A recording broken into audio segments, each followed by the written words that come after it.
আসসালামু আলাইকুম। আজকে আমরা সহগ, চলক এবং সূচক নিয়ে আলোচনা করব, যেটা আমাদের সবার কনফিউশন থাকে। আমরা বুঝতে পারি না কোনটা সহগ হবে, কোনটা চলক আর কোনটা সূচক।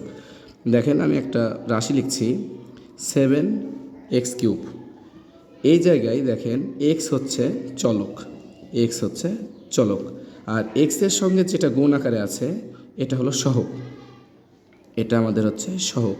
আর এক্সের উপরে এই যে 3 আছে এটা হচ্ছে সূচক। সূচকটা হচ্ছে এখানে বোঝাচ্ছে এক্স কতটা আছে, সেটাই হচ্ছে সূচক। সূচকের ইংরেজি হচ্ছে পাওয়ার, আমরা পাওয়ারও বলে থাকি, পাওয়ার। এখন এই জায়গায় এক্সের সঙ্গে আমার যে 7টা আছে সহগ, এই সহগ আবার হচ্ছে দুই প্রকার।